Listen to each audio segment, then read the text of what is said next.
মা অন্নপূর্ণা রান্নাঘরে সবাইকে ওয়েলকাম জানিয়ে আজকের ভিডিও শুরু করছি। যে দেখতে পাচ্ছ চিতল মাছ আজকে নিয়ে নিয়েছি। আজকে তোমাদের সঙ্গে একটা অন্যরকম রেসিপি শেয়ার করব।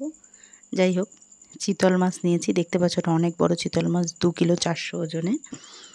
এবার এটা তো একদিনে খাওয়া সম্ভব না, এই যে এখানে কিছু পিস আমি নিয়ে নিয়েছি। আজকে আমি ঝাল করব চিতল মাছের, আর পরের দিন আবার মৈঠা, কারণ একদিনে সম্ভব না, আমার ঘরের মেম্বার কম, তোমরা জানোই।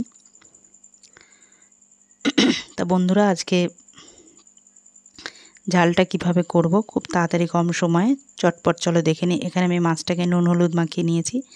আর এই চিতল মাছ আঁশ ছাড়াতে একটু কষ্টই হয় পরিষ্কার করতে, তারপরে অত বড় তো সেই হাত দিয়ে তুলতেই পারছিলাম না, তারপরে আমার হাতে একটু কাটাতে কেটে যায়, মানে ওর যে কাটতে গিয়ে সাইডের যে ইয়েটা খুবই কষ্ট হচ্ছিল। আমি ফার্স্ট টাইম, আমি এমনি ওই মাছটা খাচ্ছিও ফার্স্ট টাইম, আগে কখনো খুব একটা অত বুঝতাম না, অতটা ভালো খেতাম না কখনো, মানে একটু ভয়ে ভয়ে থাকতাম এই মাছের নাকি খুব কাটা হয়।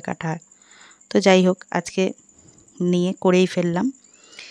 তেল গরম হয়ে গেছে, মাছও দিয়ে দিয়েছি, মাছগুলো ভাজা হচ্ছে। সাইডের ইয়েটাকে আমার ছেলে কাটতে দেয়নি, বলেছে ওইগুলো রাখতে, ও একটু ভালো খায়, মানে মাছ এমনি ভালো খায় না কিন্তু ওইটাও খাবে, ওই যে বোয়াল মাছের যেরকম থাকে এরকম টাইপের। মাছটাকে একটু ভালো করে ভেজে নেব আমি। অর্ধেকটা মাছের ঝাল করব আর অর্ধেকটা মৈঠা, সেটা আজকে করব না। মাছ সব আমার ভাজা হয়ে গেছে, নুন হলুদ মাখিয়ে রেখেছিলাম আলুতে, আলুটা আমি এখন ভেজে নিচ্ছি। এই যে দেখো, সব মাছটাই আমার টোটাল ভেজে নিয়েছি, যতটুকু মাছ আজকে আমি করব।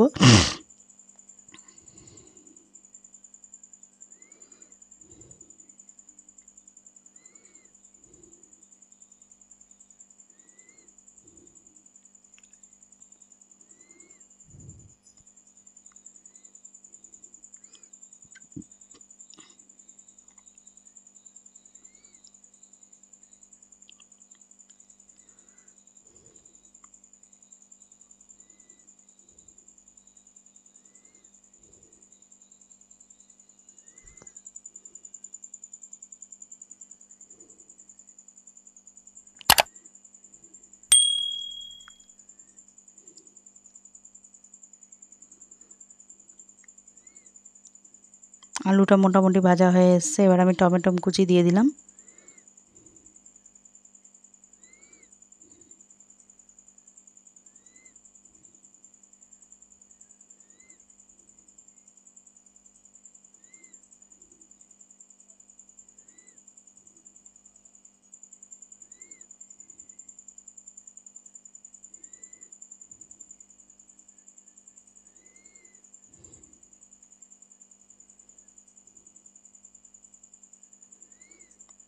এই যে দেখো, মশলাটা দিয়ে দিচ্ছি।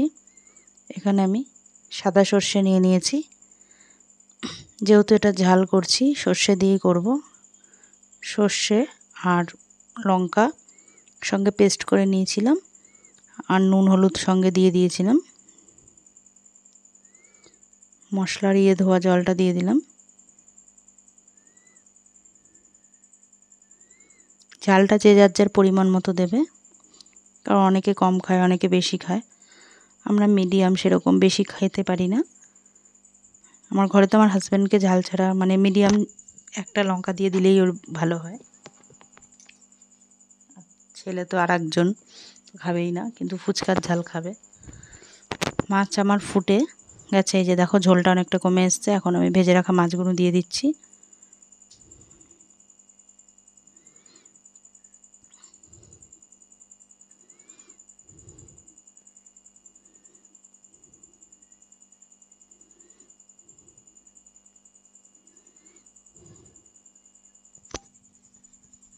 মাছের পিসগুলো কিন্তু বেশ বড় বড় হয়েছে, মোটা মোটা চাকা চাকা একদম। তো জানি না, ফার্স্ট টাইম করছি, কেমন হবে। তোমরা এরকম করে বাড়িতে করে দেখো, আশা করছি ভালো লাগবে। খুব সহজেই হয়ে যায়, সেরকম কোনো ঝামেলা নেই। ও, আর একটা জিনিস বলতে ভুলে গেছি, এর মধ্যে সর্ষের সাথে, সাদা সর্ষের সাথে আমি 1 চামচ জিরে দিয়ে দিয়েছিলাম, গোটা জিরে বাটার সময়, আমি বলতে ভুলে গেছি।